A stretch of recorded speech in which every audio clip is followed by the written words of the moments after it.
I'm innocent. Are you, though? No, I'm not. What do you think he was on the run for, though? I don't know. It was drugs. Tax evasion's my guess. Probably. Or just, well, I mean, if we want to get into Russell Brand's real life legal issues, you know. Well, yes. And it's not so savory. In the context of the film, probably accidentally stabbing a guest because he's the worst waiter in the world or something. I could see that. Yeah. Definitely. In real life, it's something. We know what it is, sadly. Yeah, we know what it is. A little bit worse. Something very Hollywood. Yes. And also very comedy person. Very true. Promise me you won't go Hollywood.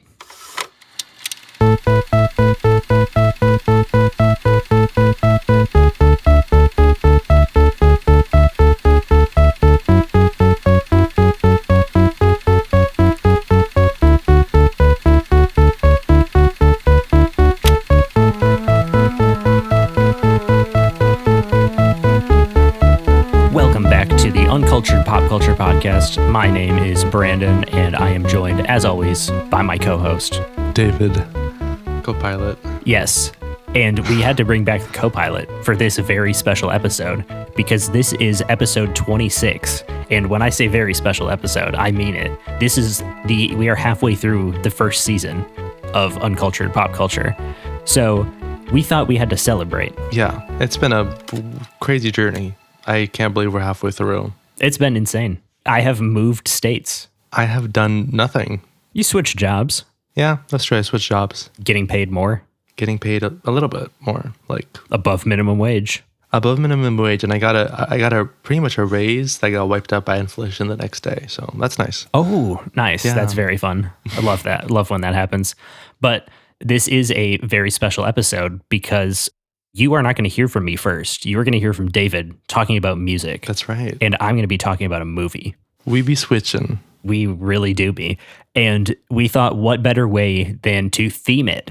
I have brought a movie that had a big impact on me in childhood, and David has brought an album that also had a big impact on his childhood. And we're going to talk about them. And you're going to hear from us in the wrong order. And it's going to be scary, but it'll be okay. We'll get through it. We will be returning to our typical format. Don't be crying. I don't want to force you to listen to 50 different albums of I don't even know what. I probably couldn't even come up with that. So you promise it's good music. I promise. I did my best. I don't know if I did my best on the movie, but I did something that I think people will enjoy in some way. So that's something that I enjoyed. And something that I feel like could be nostalgic to a lot of people our age. Yeah, to be honest. Exactly. So, without further ado, what have you listened to this past week? It's interesting that you asked that because I was totally unprepared for that question. What have you watched in the past week? Because I didn't watch anything, so I didn't want you to ask me that either. I haven't been watching a lot of movies lately because I've been busy, even though I'm planning to go to the theaters this week. So next week I will have something. But I actually started to watch the new Alien show that came out. I don't know if you heard about it. It's called Alien Earth. It's created by Noah Hawley, who I've never seen any of his other shows. I think he did Legion and some other things like that. But yeah, so I started watching with Jennifer and it's okay. Visually, it's very nice and there's a lot of interesting things going on with the world building. Unfortunately, the story is pretty weak. It's very cliche. But we're sticking it through, seeing where it goes, because it could get more interesting. And I mean, it's got Timothy Olyphant, who I'll watch anything with that man. But what have you listened to this past week? Well, I actually have listened to a lot of stuff, but nothing memorable/good. That's a bummer. But this past week, I listened to, I guess the one I'll mention is Dijon's new album, and it was fine. It was nothing super special to me. To me, it sounds like the Bon Iver album from earlier in the year, but just not as polished or interesting, unfortunately. But I do think he's very talented, and I will always check out what he's going to do, but it's not really for me. And then my song of the past week is Khalid's new single from his upcoming album in October, and this song is called In Plain Sight. and it's a very different direction. It's kind of 90s R&B mixed with pop, and it is very fun. Highly recommend it. It is unfortunately extremely short, but it is a really good song, and it's very fun, and it'll make you want to dance. I always want to dance, so. Every day's a party on this podcast. Literally. Should we get into it? I was letting you say that because since you get to start. I almost forgot. I feel like a lot of people probably don't know this album or these artists. Did you know anything about them going into it? Never heard it. And when I saw you write this down on our spreadsheet, I thought, did you accidentally type the name wrong? Because I've never seen this before. And then it's also a self-titled album. So I was like, really? And I was surprised to see how well received this was because I had never heard of it, which was even more like. And I mean, there's a reason for that. And that's because, it's just not that well known in the US. It's kind of the effect of, something's very well known in Europe, but not here, which is very much the case with our album, which I don't think we've said the name. It's the album Rodrigo y Gabriela by Rodrigo y Gabriela. So let's get into it. I did want to let you in, or not let you in, it's not a secret, but inform you. It might be. Considering how little people know them here, it might be. But I wanted to give you some background on who this duo is. Now, both Rodrigo Sanchez and Gabriela Quintera, I apologize if I butchered your guys' names. They're both from Mexico City specifically. And they both grew up listening to flamenco, jazz, rock, and specifically heavy metal, which was very influential. Yeah, hell yeah. They've said Metallica is very influential to them specifically, which, when we get to the album, we'll see that. We can see. Yeah. Yeah, we can see. Now, there's a reason that they are more well-known in Europe, and that's because they, after they met and got together and dated for a while, actually, they kind of were let down by the very small scene of heavy metal in Mexico. So they moved to Dublin, of all places, and they started to perform there. And, they performed as a duo, and that's where Gabriela developed her very specific style of playing, which I don't know if you noticed it while listening to this, but her style of playing pretty much incorporates kind of using the guitar not only as a guitar, but as like drums and a lot of other things. Yeah, it's like a full band. To the fact where you don't even realize it's two people playing guitars. You think it's a full band. And I will actually show you a video later of her explaining her technique because I think it's worthwhile and it makes you understand how they're doing this more. And I recommend everyone look up. We can link it in the show notes too. Yes, I think that's a good idea. We will link it. And so while they were in Ireland and touring Europe, they first released a demo called Folk, F-O-C, and then re-released it as an album titled Refolk. I don't know if that's how you pronounce it. But eventually they came to releasing the Rodrigo y Gabriela, which was their second album. It was preceded by two singles. There was Tamakun, which was released February 6th, 2006, 11 days before the album. And then there was their cover of Stairway to Heaven by Led Zeppelin, which was released July 28th, 2006. And we'll get into how successful those were when we get to the songs themselves. And the album itself reached #1 in the Irish music chart. So it was quite big in Europe. It actually beat out Johnny Cash in Ireland. And it went to platinum. In the US, it did solid. It reached 98 on the Billboard 200. And it stayed there for 9 weeks. But obviously it's not like it went 5 times platinum or was that well known. It was more of I guess you could say like alternative music or something like that. Before we get into the album, I did want to say that all the songs are written by Gabriela Quintera and Rodrigo Sanchez. There are 2 songs that aren't, which I will say who did write those when we get there, and that's because those are covers. And all the songs are produced by John Leckie and Rodrigo y Gabriela. So I'm not going to be saying the credits because it's the same throughout the whole album except for those 2 songs where I will mention the writers of the original songs that they're covering. So yeah, let's get into it. The first song on the album is the first single, Tamakun. It peaked at number 20 on the Billboard Adult Alternative Airwave. And this was the first song that I believe I ever heard from them. I heard it from my mom because she found out about them and she really liked them, and she liked like the style of it, and the way that they kind of sounded like more than a band, or like more than duo, like the way they use the guitar. And she would put it on for me and my brother, or just to listen in general. So that's how I first found out about them. And it was this song, and specifically another song, which we'll get to later. The first thing I wanted to say is that this song was used in the pilot of Breaking Bad. Oh, so if you watch that, wow. I have not. That's very interesting. Yes. If you watch it, I'm sure you will notice where it is, because, it is quite distinct. Yeah. Now, as someone that loves the production, like music production when it comes to song the most, music like this, I feel like, is kind of like cocaine to me, because it's all music production. It's all just music. Yeah. Yes, it's all just music. And I think this is like one of their strongest songs. It's not my favorite, I will say. I mean, it just works so well together. It's kind of indescribable, because I think when you hear, oh, they're a duo, you can't believe that it can sound like this. And I think this song is a great example of how like two people can add so much depth while still playing guitar to where it sounds like more. And they're both great musicians, but I will say that I feel like a large part of that is Gabriela's technique. This is a 4.5. I think it's a great way to start the album, and also a great way to introduce you to them as a duo. What did you think? I'm going to get it out of the way.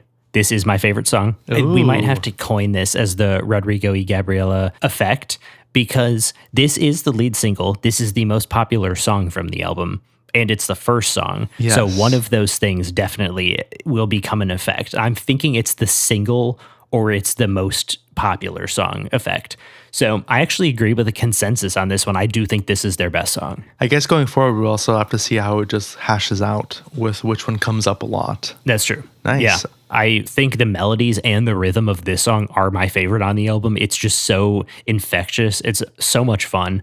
And I see why it's the most popular. It definitely gets your feet tapping. Oh, for sure. Yeah. This one is a 3.5.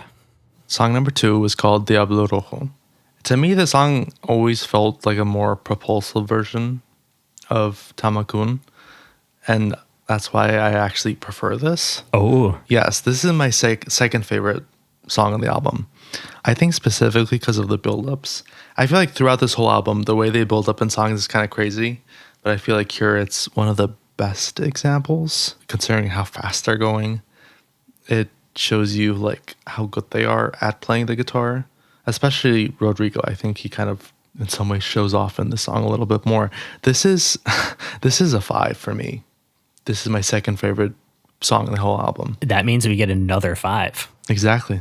This song, I also rated a 3.5. To me, this is on the same level as the first one. I think this is when they're at their best. Yes. I realized I enjoy the upbeat stuff a lot more. It makes me appreciate the things you can do with the guitar. And kind of like you were saying, it's like they're kind of showing off, but like it's cool that they're showing off, like I like it.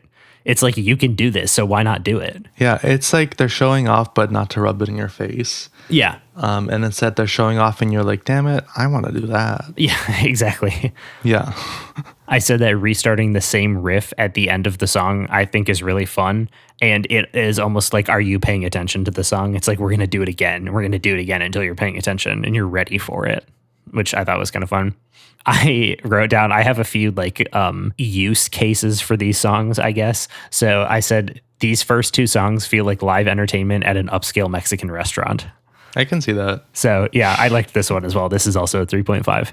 I can just imagine them just like performing now. Yeah, like you're getting your like $100 like tacos with like the finest cuts of meat ever. Yes. And they're playing this music and you're like, wow, this is what life is about. Yeah, exactly. Moving on to song number 3, Viking Man. I did want to note that the producer, John Leckie, did add the static that's in the song. The first time I heard the song, I was kind of like, it's fine. But I feel like it's grown on me. I have a specific issue with the song, and that's the static, because I feel like it leaves the song disjointed, kind of. Like, a big reason why I love the music is because of the way they grow up to the climaxes, and I feel like you don't have that here. kind of goes to like chill to crazy. That being said, I do like the second part of the song, and you can definitely see the heavy metal influence there.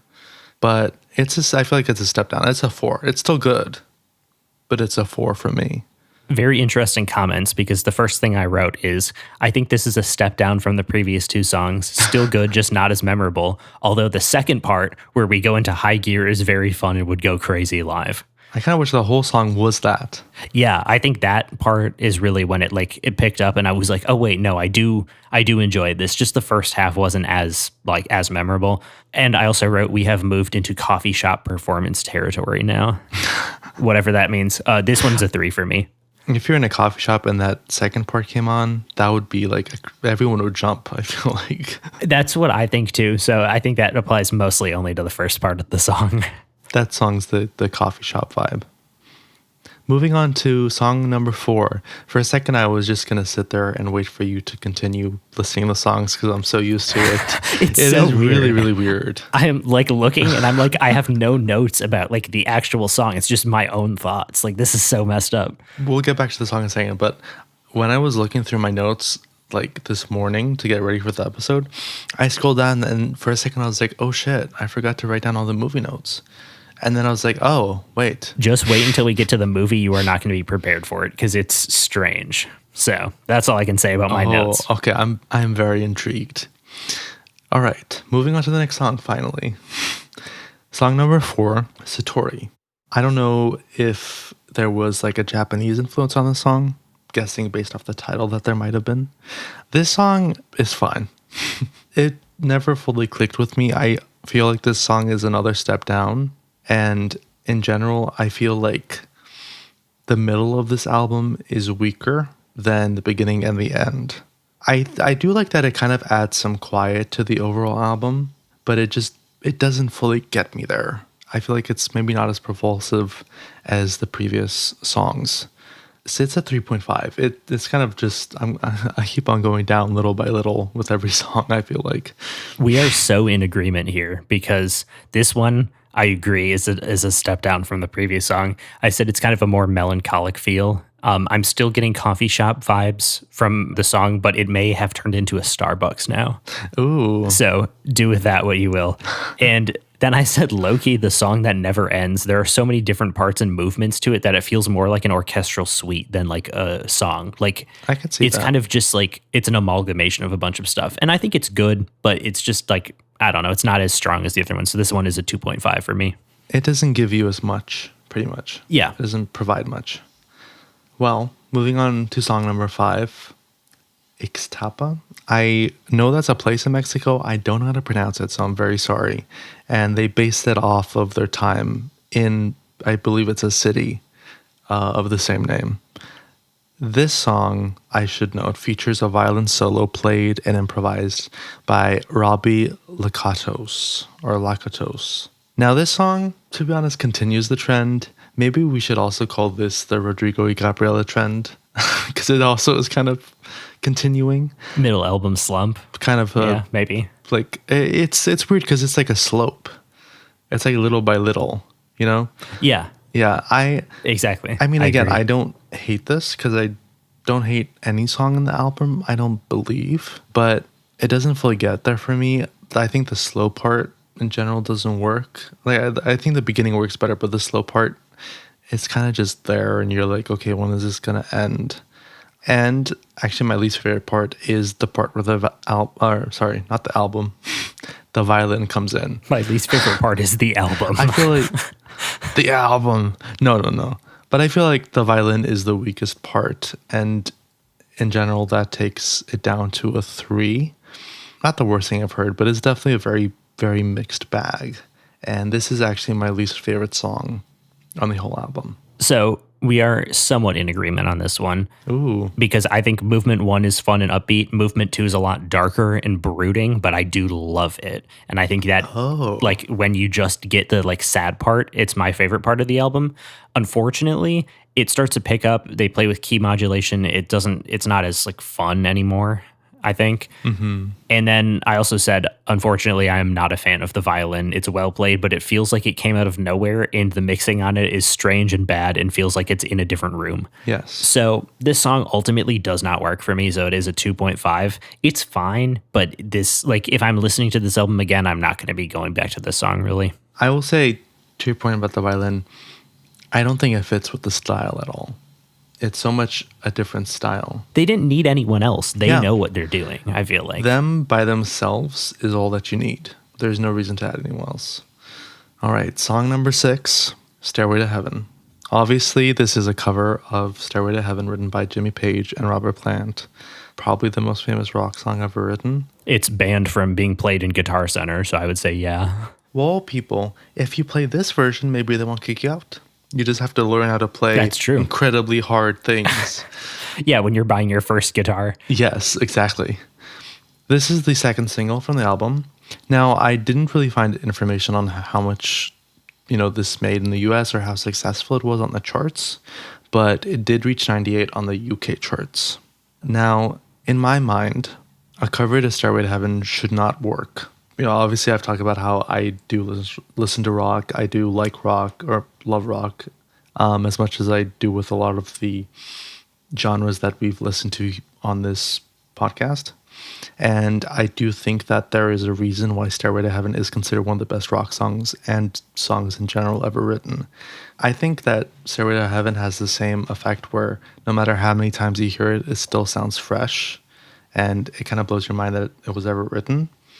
And because of those facts, in my mind, it would be impossible to write a cover that actually is even just okay of this song, because it's always just going to pale in comparison. That being said, this cover is, and this is kind of crazy probably to some people, but I believe this cover is as good as the original. And this is my favorite song on the whole album. Whoa. Yes, this is my favorite song. This was the song that my mom first heard of theirs, this cover. And that's what made them, or not them, my mom, and then us kind of fall in love with them along with Tamakun. This is the perfect cover because it feels like its own thing, even though you can tell that it is a cover. And I feel like they were able to translate the song into their style in a way that actually works, which, doesn't feel like it should. And I think this has probably the best build and climax of any of their songs in this album, in my opinion. And I think what makes it such a good cover too is that it affects you the same way that the original did, which I feel like would be very hard to do considering like the status that the original does have. But I think that this does achieve it. And I do want to say, before you tell me what you thought, I want your dad to hear this, Brandon. I'm very intrigued to hear what he would think, because I know he likes rock and Led Zeppelin, specifically. So I really don't have a lot to say about this song. To me, this kind of continued the same trend of the previous two songs. It didn't really speak to me that much. This is a 2.5. We're splitting off again. Unfortunately, yeah. I only wrote, I don't know, I think it's fine. So I can't say I know the original song super well. I mean, I've heard it a lot, of course. The opening riff, of course, is like one of the most iconic things in music. So I can't really say how it stacks up to the original because I haven't like spent a ton of time with the original, but it's a nice song. I will say, I think I like their style a little bit more than them doing covers. And maybe that's Simon and Garfunkel effect. That might be Simon and Garfunkel effect. I like how we're coining a lot of effects this episode. Yeah, we have to.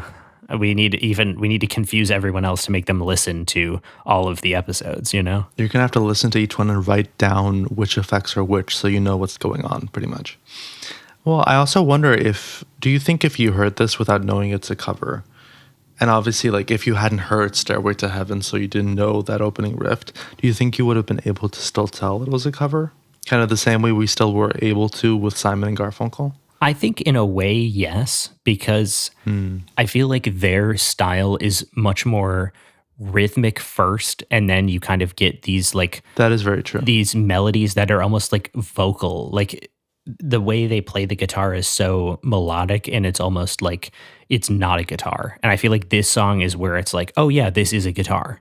And so for that reason, I feel like I would be able to tell it apart, but I don't know for sure, you know. I'm blessed with the knowledge that Stairway to Heaven exists. But I will say that the next song, which is also a cover, I was definitely able to tell was a cover, even if I had never heard the original, which I haven't. Yes, which I also haven't. And I should say I forgot to give my score. It's obviously a 5 for the Stairway to Heaven. Okay, cover. I figured, yeah. Yes. Yeah, I'm half of you, unfortunately, 2.5. Moving on to the next song, the second cover, Orion. This is a cover of the song of the same name by Metallica, which was written by James Hetfield, Lars Ulrich, I think, and Cliff Burton. And like you said, neither of us heard the original song. I honestly don't think I've heard any of Metallica's songs aside from like, you know what, like if you're watching a video about best concerts or like... I've definitely heard some Metallica songs, but I couldn't hear a song and say that's Metallica. Like I don't know them well enough, you know? No, yeah. And it's also ironic that you said that you can definitely tell that this is a cover because yes, that was literally my first note. You can 100% tell that this is a cover. And I agree that it doesn't, or I guess you never said if it doesn't work as well. I don't think it works as well. I mean, I was going to say that anyway, so you're correct. Yes, I feel like this song, the same thing that happened to you with Stairway to Heaven, where you felt like their style was better than their cover. I feel like that's the case for me here. Yeah. Where I prefer the style over this cover, even though I love Stairway to Heaven as a cover. It's still got like a nice beat. It's still fun. It just doesn't really click as well. And I do believe that it could have been quite a bit shorter. Yeah. Quite a bit shorter. I also noticed that there was, at one point, there's this kind of bluesy guitar that comes in. And I was wondering, like, was it someone that maybe wasn't credited or was it them playing? Or like, who was that? There was a guitar on this song, and then I think it was also the next one that almost sounded like an electric guitar to me. And I listened to it more, and I was like, no, that's just a regular acoustic that's played like it's an electric. And Wow. like the register, which is crazy. Yeah, it's amazing, you know. But unfortunately, this song is not that amazing to me. I mean, this is a 3.5, which is like, oh, it's pretty good. Still good. Yeah, still good. It's not anywhere near the best songs on this album. But what do you think? I originally had it at a 2. It's a 2.5 now because I do respect it, and I think they did a good job with it, even though I don't know the original. But this one definitely feels like a cover, and it's like, you know, if you take this off the album, I think the album's better. And then I said we are deep into the Barnes & Noble background music section of the album.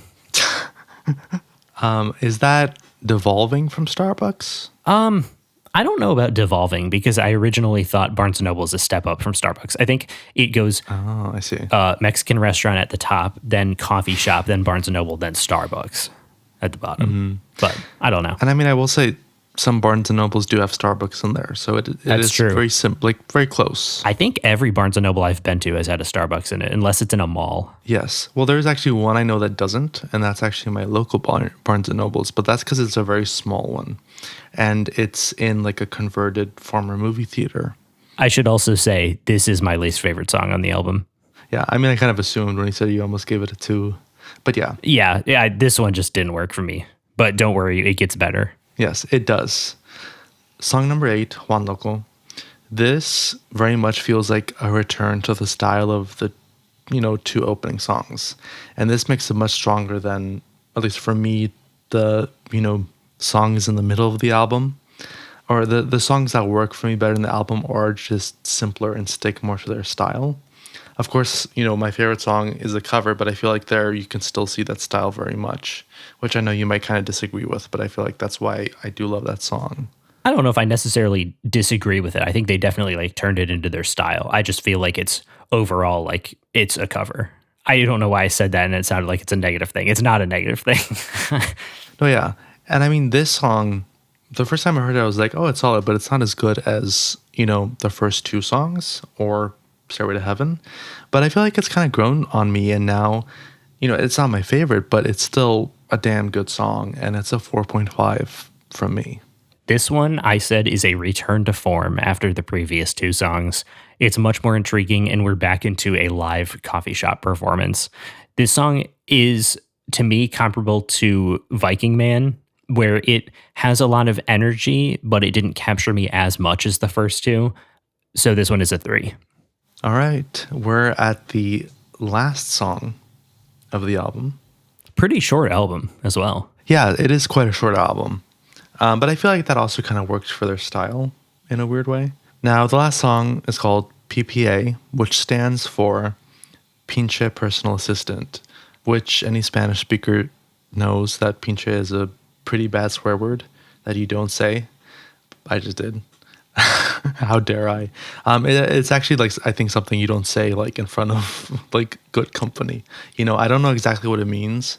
I looked it up because I was curious what PPA meant, and it said it can translate to fucking. Yeah, pretty much. So that makes sense. Like fucking personal assistant in this song, which to me, I take in a negative context. Like, I can't believe you did this, personal assistant, you know?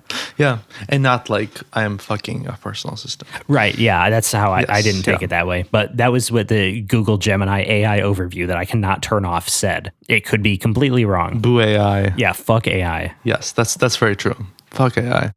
I forgot this song exists. The way that I listen to this album is go to whatever song I wanted to listen to. And I never listened to this song because I was always like, whatever, it's there. But it also grew on me kind of like Juan Loco did. I don't think it's as strong as that song or, you know, any of the other songs that, you know, we've both really liked. But I think it's still fun. There are some things that don't work for me. Like the modulation is kind of just like, I don't feel like that was ultimately that necessary, but I do think that the ending of the song kind of helps it because that they're playing at the end is just freaking crazy. I don't know how their fingers don't fall off with how like insane they're going at the end of the song.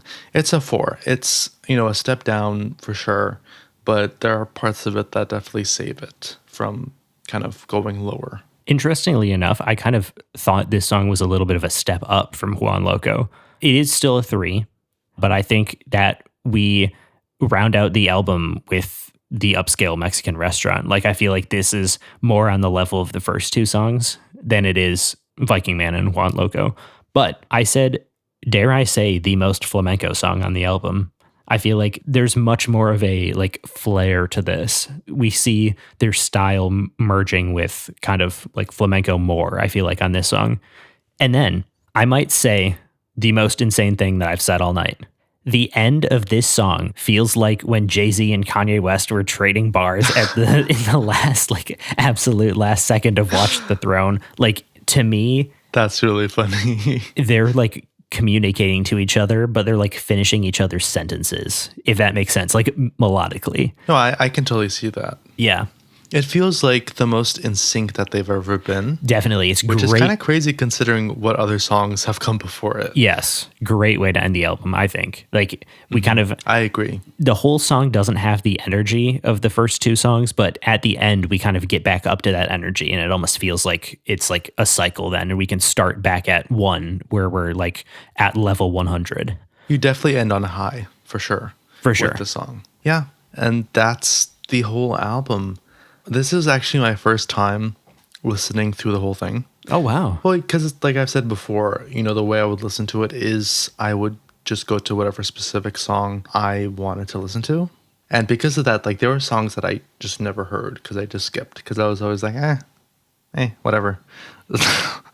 You know, I'm happy that I did because I feel like I do have kind of an appreciation for the consistency between their best songs, even if that is kind of lost in the middle, in my opinion. But yeah, I just think it's a very unique sound that you won't hear anything else.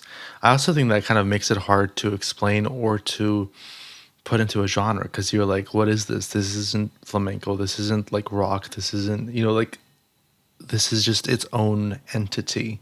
And this has actually made me interested in listening to some of their other albums because I've I haven't heard anything from their other albums. It's very interesting because when you put this on, you wrote down acoustic guitar as the Yes. like genre, and I looked it up on Rate Your Music, and it said acoustic rock. So I put acoustic rock in there. I was like, oh, Yeah. okay. Then I listened to it, and I was like, no, Yes. the other genre is flamenco nuevo, I believe. Yeah. And I was like, well, that doesn't really describe it either. Like it's That some explains other a thing. part. Right. of it. Yeah. Yes. So this was very interesting and not at all was what I was expecting. But I will say this sounds like something that like I'm surprised that my mom didn't play this for me when I was like 7 years old. Oh. Because this sounds like something that I would have like grown up listening to and been like, oh, there's one song on it that I really like, which probably would have been the first song. Yes.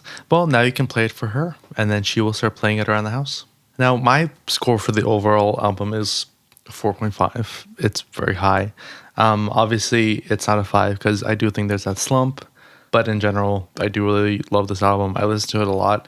This is also like music that I'm like, I hope to put in something one day if I'm ever lucky. Because I could totally see it working in like a show. I mean, it did. It worked in Breaking Bad. So there you go. It could work in a show, a drama about a Mexican restaurant. And I think you need to write that right now. Yes, the guy that like does that only knows the swear words in Spanish. Hey, you pronounce their names pretty well, I will say. I don't speak Spanish, but Yeah, I tried my best. it sounded nice to me. It sounded sexy. Ooh, ay, ¿qué pasó? I don't know what that means. Cool, thank you. Or It means how are you? So that's all I could pull out. damn. Yes, but what did you give this album? I gave this album a 3. I think for me, I respect it. I like what they do. It's ultimately not something I'm probably going to return to that much besides the first 2 songs, but it is very unique and it's interesting and I'm glad it exists. And I'm glad it got respect in Ireland at least. I know, right? I guess they understand good something genre music. Ireland understands the acoustic guitar as an instrument, I guess. Exactly. And then I want to ask you the question, which you kind of already answered. Will you put any of these songs in your playlist and for regular rotation? Which I think you kind of said yes. I mean, yeah, I would. So I've kind of like talked about this before, but recently I've been just going to the albums to listen to whatever song I want much more. I've converted you into an album listener now. Yes, you really have. It's kind of crazy. So I've changed. I really have. And I guess you will have to convert me back into a playlist listener, balance it out by teaching me how to make playlists. I think that sounds like a fun activity for us to do. I think so too. Maybe that's a bonus episode. If we ever get a Patreon, people, please give us money. I can beg. All we want is like $2. $2, please. Yes, a month. I sound like an auctioneer. You pay much more for Netflix. For That's much true. worse content. No, I'm kidding. Yeah, exactly. Much worse content. You know what they're putting out these days? They're not even trying anymore. Yeah. Bridgerton. That might be good. I've never watched it. I have no idea either. Me neither. I've heard bad things about it recently. I heard it was much better when it started. So Yeah. I mean, I feel like that's kind of a trend with Netflix. yeah. Just look at Stranger Things. Speaking of Stranger Things, did you see that the Duffer Brothers were snatched up by the new Paramount Skydance for whatever $100 million? That's right. They didn't make another show for Netflix, did they? Nope. This is all that they made. I think Netflix, like, there's no way that they just sat around and did nothing, being like artists. I'm sure like they had something in the works, and I don't know if that's like a Netflix problem. Like they don't know how to put things out. But holy shit, David just got beamed up to heaven. I did. I am up there right now. But anyway, And this is kind of a tangent, but this episode isn't super long yet. So to kind of go back to that tangent. Sorry, I got to say something about this. I could also see it with them being kind of dissatisfied with Netflix because I don't know how many of you guys know this, but they didn't plan for Stranger Things to be like a serialized show. They wanted to make it an anthology where every season will be like a new world. It would all be connected, but like a different place in the Stranger Things world with new characters. But then Netflix forced them to kind of continue the story of season 1 because it was popular. So I could see maybe that playing a part, something like that. I thought as well, they also said there were supposed to only be 4 seasons of it. Yeah, and then now they're making a something 5th like season. that. But I don't know. who knows? Well, Yeah.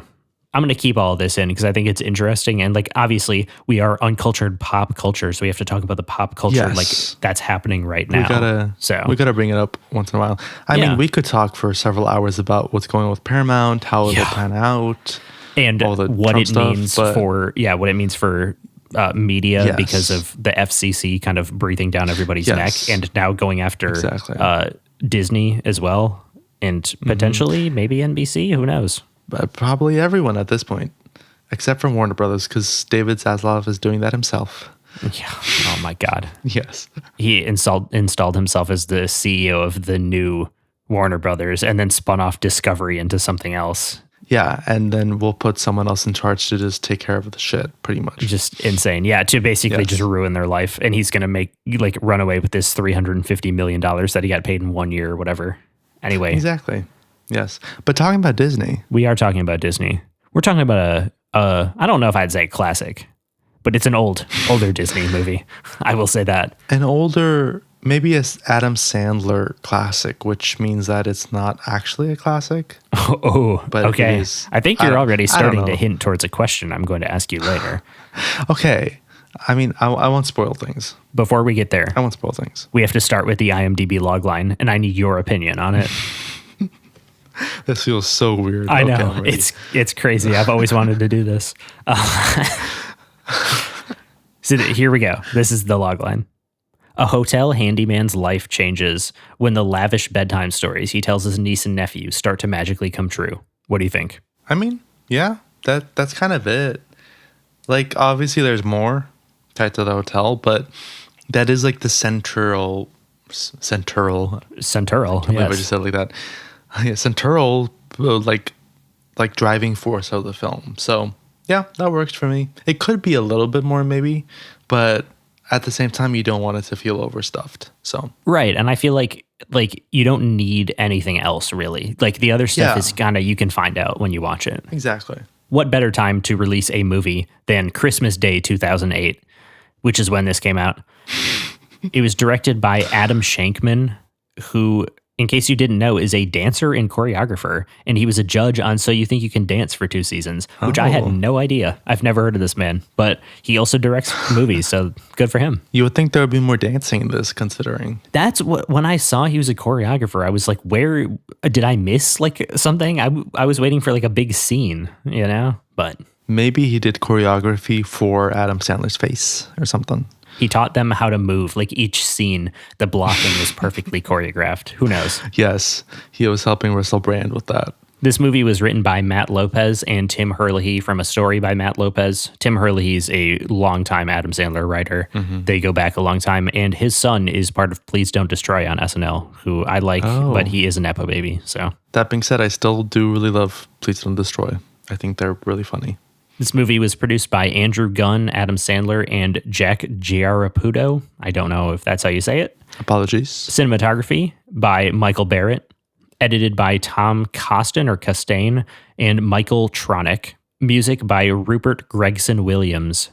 And of course, this is a Disney film, produced by and distributed by Walt Disney. Mm-hmm. And it stars Adam Sandler, Kerry Russell, Guy Pearce, Russell Brand, Richard Griffiths, Jonathan Pryce, Courtney Cox, Lucy Lawless, and Teresa Palmer. There were a lot of people credited as actors, and I even texted David to ask him, how many of them am I supposed to say? So I just said all the ones that showed up on like the main starring part. Little insight for you peeps. And, of course, when talking about an Adam Sandler movie, it would not be complete without Rob Schneider being in it for some godforsaken reason.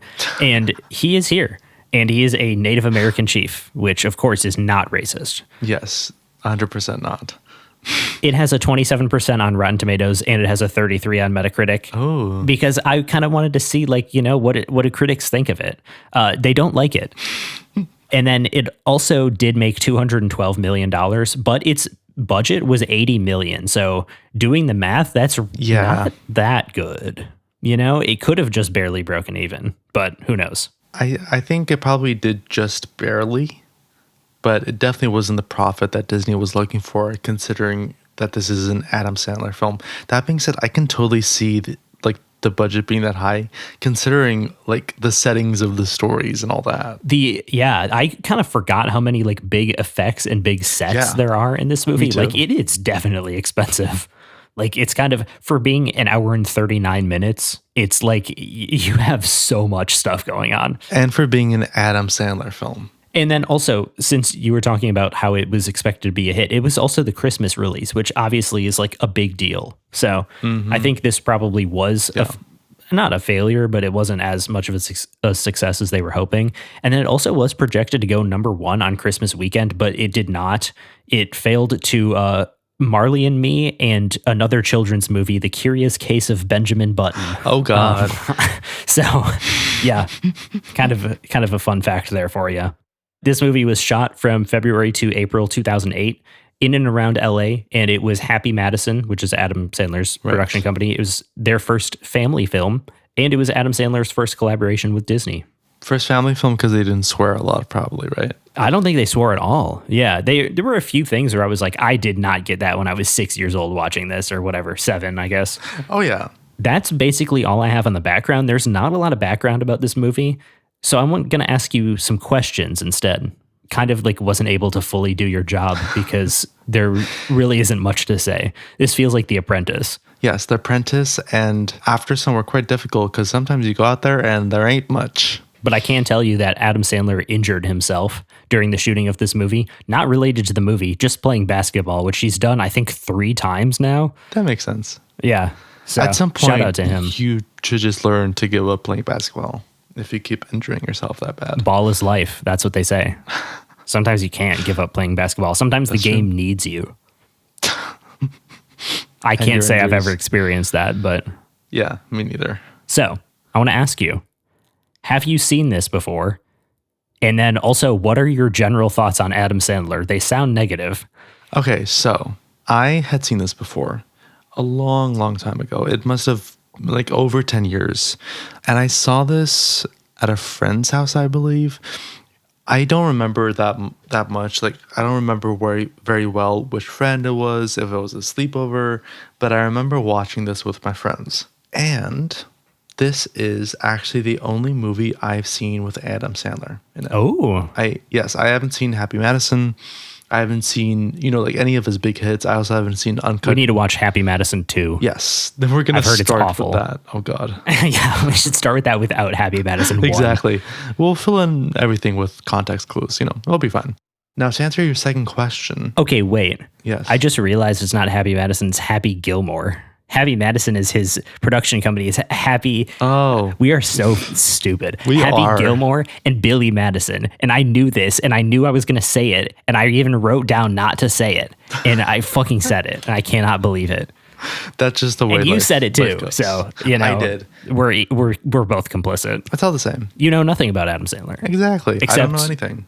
Except that you hate him, question mark? So, to answer your second question, I don't hate him. A part of my perception of him is informed by this film.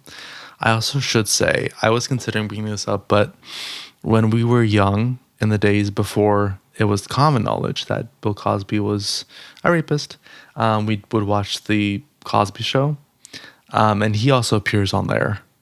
So I guess I should throw that out that I've seen him on that too a long time ago. Did not know this. Yes. I believe it's him. If it's not, then that's someone that's like very like him. We're going to have a Happy Madison incident in part 2. Pretty much. I think so. But my perception of him is that he's not like a terrible person. Like a lot of the stuff he does is funny in a very gross out, like stupid sort of funny, which I think has its place. I don't think that that's bad. I think that we need every different style of comedy. I think that it's not for me. I'm not particularly interested in that style of comedy, especially because a lot of the comedy comes from, fart joke, or like, I'm going to make a weird face instead of situational. You don't like fart joke? Maybe as a kid, like the first 2 times. Ultimately, I'm just like, I find him annoying. That's my thing. I just find him to be kind of annoying. And I feel like the more I'm watching him, like as I'm sitting through a movie with him, the more annoyed with him I get. So that's kind of my perception of him. Again, I don't hate him, and I haven't seen, his best films, or at least what are seen as his best films. So maybe that will change my perception of him a little bit more. And I feel like Uncut Gems, which is a drama. And Yeah, it's like, does that count it as an Adam Sandler film? I guess not, but that would make me like him more probably. So that's something. I don't know. We should watch that. We should. I think The Weeknd is in it. That's what inspired him to start acting against everyone's wishes. Oh, God. Well, hopefully his next movie will make him decide not to continue. Yeah. But yeah, that's my perception of Adam Sandler. But I kind of want to throw this question back at you and hear what your perception of him is, and if you kind of grew up with him at all. I have seen this movie. I've seen Big Daddy. Oh, God. Which is with the Colin Dylan Sprouse. So shout out to them, I guess. I did want to interrupt because I just realized that I've actually seen another one of his films. I totally forgot about this. I think I tried to forget. I've seen Waterboy, which I don't know if you've heard of that film. It wasn't very good. I'll say that. Anyway, back to you. I definitely watched one of his Netflix movies and I was kind of like, it's fine. But I grew up with my parents really loving him on SNL and his songs especially. Wait, his songs? Yeah. He did like little comedy songs on SNL. Oh, I had no idea. I knew he was on SNL. I didn't know he did music. The Hanukkah song is a big one. I don't know. Sometimes his comedy is not for me. I do think that ultimately I like his comedy more than you do. I have mixed feelings on him. We need to watch more movies to make a judgment. I agree with that. A yes or no. We like him or we don't like him. Also, I have independently verified via YouTube that he was on the Bill Cosby Show. So you were correct. I knew it. We have avoided a Happy Madison incident. So that part will stay in the podcast. Yes. Pretty much. Now, I want to ask you, what are your favorite and least favorite scenes or moments from this movie? And I want to start with mine. I think my favorite moment in this movie is when he thinks he's going to be set on fire. I think they did a good job of that. And I was genuinely like, this is actually pretty funny, of when he's looking around and he's like, holy shit, I'm going to die. Yes. Well, I will actually agree with that. I do think that was like a part where it was actually pretty clever. And I will extend that too. I really did like the speech that he gives. Maybe not the way he gives it, but like the idea of it. The bee sting speech? Yes, the bee sting speech. Because I do think that is actually like true. That is why people I think hotels do have a magic. Obviously not for everyone, but I do think that they do. And I think that he's like, the character is right that's why people want to go to a hotel, because of it's like, it's this special place that's not your home. It's something separate. So we should stop trying to make it feel like your home, And I want to say, anyone who's been to Wisconsin Dells, all of my Midwest listeners know that hotels can have magic in them. Shout out Great Wolf Lodge specifically. Ooh, I got to visit. I think genuinely we would have so much fun going to the water parks at the Dells. I'm so down. Let's do it. Now let's talk for another 20 minutes about this. Or longer. Or longer. But yes, did you want to tell me what was your least favorite part before I do? I think the general idea of having a horse named Ferrari is pretty funny. And like, it's an inventive like way to kind of get your point across, especially if you're like 7 or 8 years old. It's like, oh my God, I see how it connects. Yeah. I don't need Rob Schneider in whatever color makeup that's supposed to be. I don't need him around. Yes. Just in general. Like, he can fuck off. I don't care. He's a Trump supporter as well. So yeah. Oh yeah. Whatever. That was one of my 2 least favorite parts. I agree. He can fuck off. And honestly, like, you can tell this is from 2008, considering not only like that Rob Schneider is playing a Native American, but like the way they present him.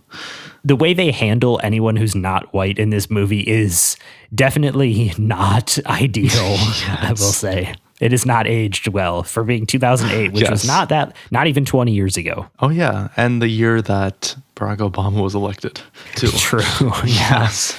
The other part that was my least favorite part isn't a scene particularly.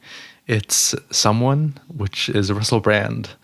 Now, okay, there's obviously the fact that he is who he is and he's done what he's done, which, was definitely on my mind whenever he was on screen. Especially with the kids. Yes, It's a little especially with the concerning. kids. Yes, and especially since he sleeps in the same room that they're sleeping with, or sleeping in the movie.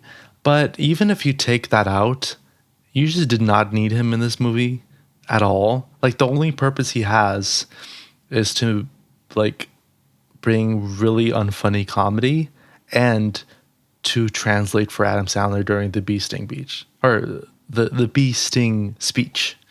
That's it. And like I said, like at least I don't find him at all funny. Every single one of his lines, the reaction it would get out of me was, oh, they thought that was funny, or like they thought people would laugh at that. Like, that was my reaction to every single one of his lines. There's definitely an element of his performance specifically that feels very like geared towards children. Yes. And when I was a child, I didn't think it was funny either. Yes, because you can tell. Yeah, I will say that I think his purpose is served as a kind of dumb idiot. I think like that is his purpose, like in the terms of bringing comedy as the dumb idiot of the movie. And I think that works. And I will say I did laugh when he when he screamed and said, "I'm innocent," because I kind of forgot that even happened. And I was like, that is actually kind of funny. And I mean, I don't think that like it all falls flat. Like, yeah, there are moments that are funny and stuff like that. I'm just like, I don't want to look at Russell Brand. That's fair. Yeah. Shout out Katy Perry. Yes. Man, her track record is... Yeah, John Mayer's in there too. Yeah, that's true. Although, I've heard that many. I haven't... Plenty. He has racism problems. Oh, not about John Mayer's. I'm talking about Orlando Bloom. I haven't heard that many bad things about him. But I think he's one of those like California organic type of people where it's like... Except he's kind of British organic. Like a RFK type, I think. But I don't know for sure. Yeah, well, that's a letdown. That's what I've heard. That's a from letdown other for my 6-year-old self who was like, "Oh my God, that's Legolas. Yeah, he's so cool." Anyways, of course, I grew up and realized that Aragorn is better. But anyways, we're not talking about Lord of the Rings on this episode. We could be though. We could. Another 20-minute tangent. But what other questions that you have for me? I'm very intrigued. One thing I noticed while watching this movie, I kind of realized this script, well, it may not be like funny necessarily at all times, and it may not work in every way. I think it's almost like perfectly paced, except for the school, like when they're going to tear down the school. I was like, it moves along so quickly. It hits every single beat it wants you to. It has those emotional moments when you need them, even though they don't like hit like a true emotional film does. I mean, it's a comedy, so like, and a children's comedy. So take that with like whatever grain of salt. But I feel like this script is like actually pretty good. So I was going to ask, what do you think about the story, screenplay, script? I actually agree. I think it's a very, very good idea for, a story. And I think that it's like that the story itself, taking, out the comedy, whatever, like the story itself is done quite well. In many ways it is, on the more cliche, predictable side. But at the very same time, I don't think it's trying to be anything more, than what it is. And I think that actually helps it. Yeah, it's not trying to be like this Oscar-winning film, or it's not trying to be like, I don't know. It's just being what it is. It's just like, yeah, this is just a fun kids movie. And I think to that effect, it does work quite well. And for all the criticism we may have about, or anyone may have about Adam Sandler, I feel like he is very good at knowing what his movies are and just not trying to pretend there's something else. Like, he knows that this is just a comedy, an adventure kind of comedy for children, and that's just all it is. And it's not trying to be anything else. And it's just kind of like a good way to spend an hour and a half and just be like, oh yeah, that was a movie. Like, it's pretty good. It's kind of crazy the cast he got for this film, or that Disney got. It is, yeah. Going into this film, I had totally forgotten that Courtney Cox is in this film. I did not expect that at all. I don't know why. I've seen this movie a lot. And she was like 4 years out from like, finishing arguably the high of her career with Friends. But you're forgetting about Cougar Town as well. That's true, Cougar Town. And I mean, I will say I do love Scream too. So like she was obviously still making Scream movies like she still is today. But then on top of that, you also got Kerry Russell, who I think shortly after this was, in The Americans, which was acclaimed. Like, she's been in a bunch of amazing TV shows. Like, it's crazy the cast they got for this film. And Russell Brand, who is definitely a star at this point in time. That's true. Regardless of like what you feel about him or like where he is now, he was definitely, a very big hitter in comedy films at this point in time. Even though I do think that most of his films were pretty badly received, he was very much a box office draw. He also, Jonathan Pryce, he plays the dad, and he's only in it for like 5 minutes in the beginning, and then like 10 minutes as the narrator. But I mean, he's still a revered Shakespearean actor who has been in a bunch of like highly acclaimed films, and like they got him for 5 minutes to play the dad, which is also just kind of crazy.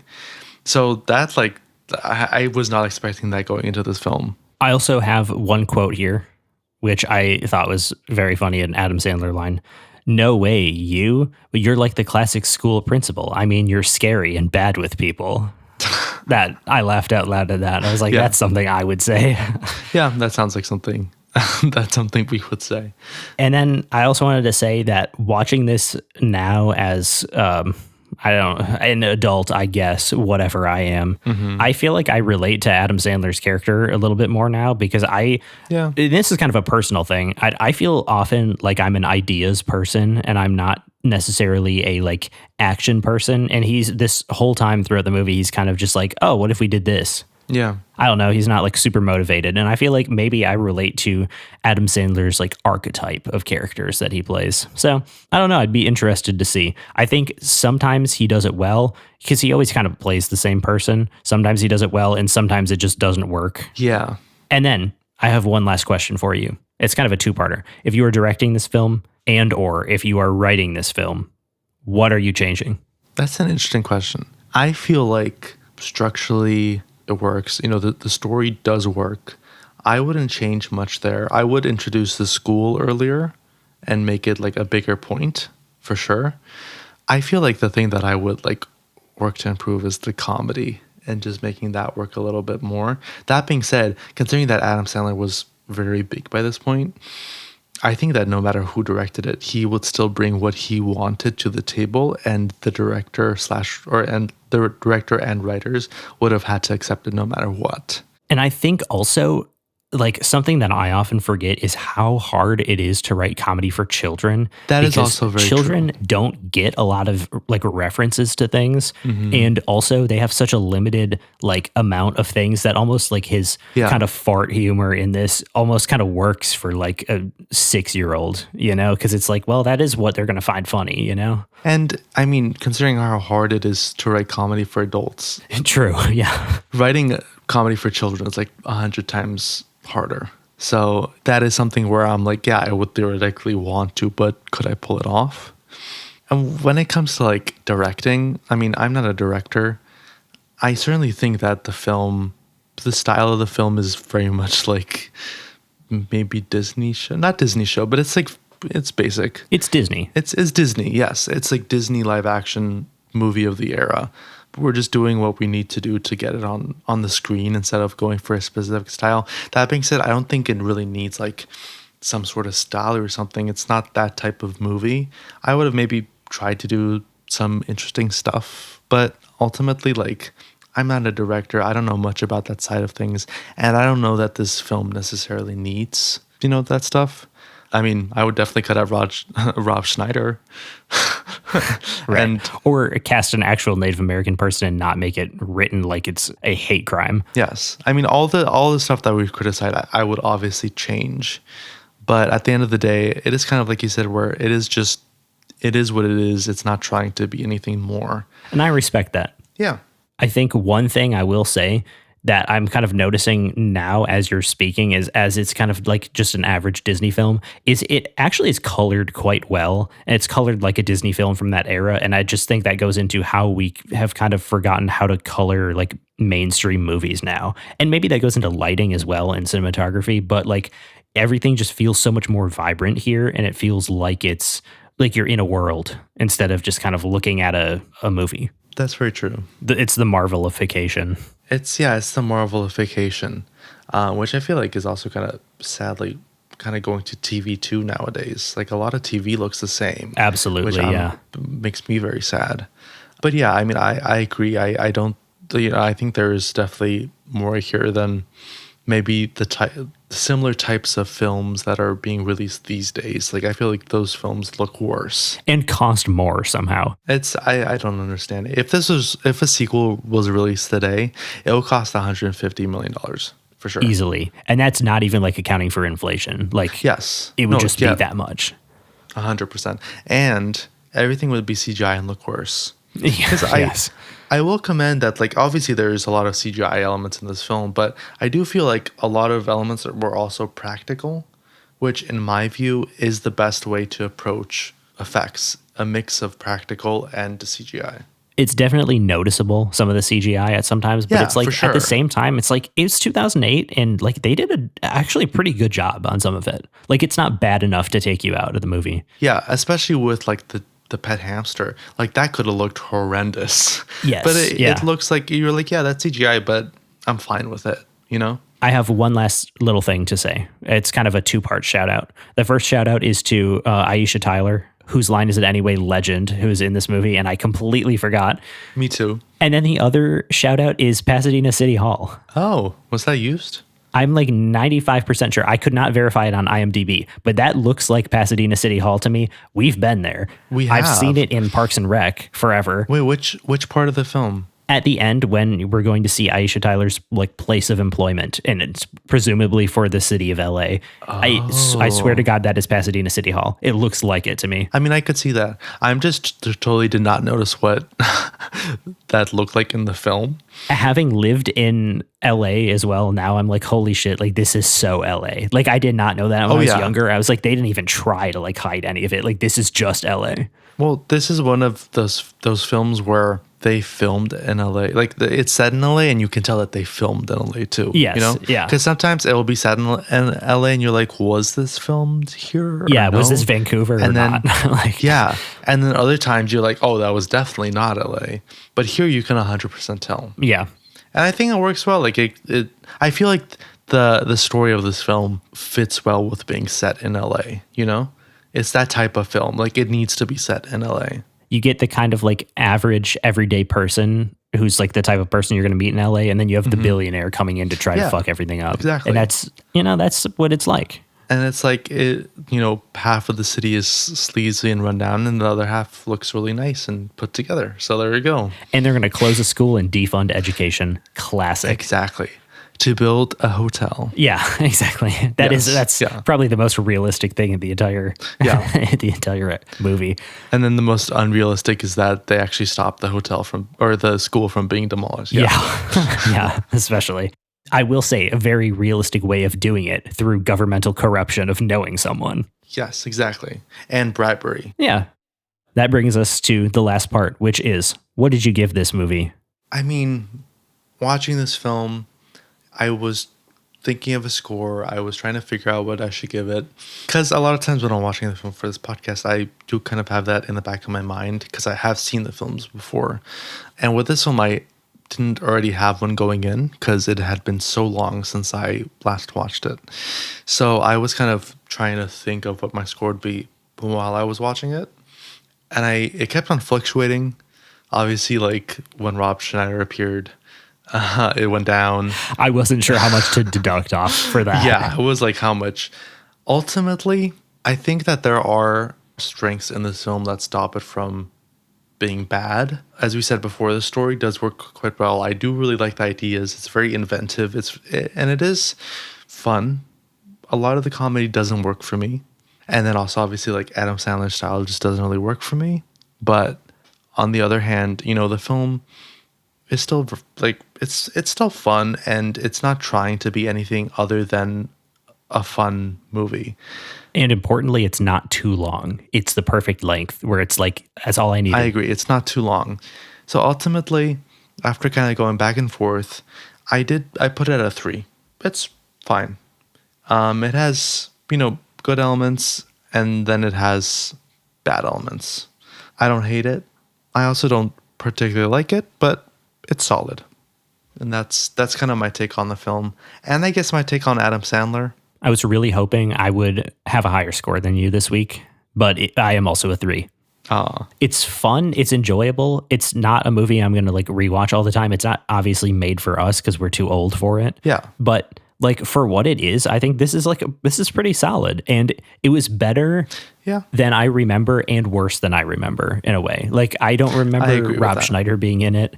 I remember Russell Brand being in it a lot more, but he was not. Which was a nice surprise. Right. Yeah. And I, of course, remember it being a lot funnier because we were dumb kids. 7 when I saw this. So, but this is a 3 for me, and it's our first children's movie. And I also want to ask, is this the lowest score you've done for a movie so far in the podcast? I kind of feel like it is. It might have been. I think so. I mean, besides Megalopolis, which doesn't count, because like... That doesn't count because we knew it was going to be bad. Yes. Yeah, we went in thinking this is one of the worst things we're going to see. So I guess we finally added a score that's on the lower side of the spectrum for me. It's an episode that's bringing a lot of new things to the podcast, pretty much. Yes. Yeah. And some of them may be scary, like we said, but it's okay. We will hold you while you cry. But I will say, I think this was a success. And I personally liked talking about the movie and having you talk about the album because it's something that I never would have expected. And I like that we brought something from our childhoods, This is something that we're not going to do very often on the podcast. And we have an excuse to explore things that we normally wouldn't at all. Yeah, and maybe introduce us as children to, the audience, like show why we are who we are now, I guess. Yeah, and you can decide if we were insufferable to be around when we were children. Maybe we were, who knows? Because we knew that we were, but we don't. Yeah. And hey, next season, perhaps we will do something similar. I feel good about it. We'll have to see what the people think. We'll and see. If you want to let us know what you think, you can leave a comment on Spotify, or you can email us at upcpod@gmail.com. And of course, David, where else can they find us? You can find us on Instagram. You can find us on TikTok. And you can see our ratings and reviews on LinkedIn and Rate Your Music. And of course, as usual, all of that. Not LinkedIn. Oh, if you want to on LinkedIn. Letterboxd. Yeah, connect with me. Yes, connect with us, please.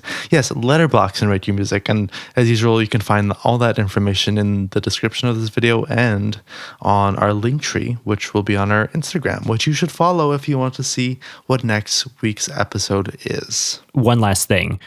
I think this is the second week in a row that you've said LinkedIn for either Letterboxd or Linktree. So I fear that this may be the new email.com that we're going to have to have you do this for the next few months until it's gone. It's always something. It's always something.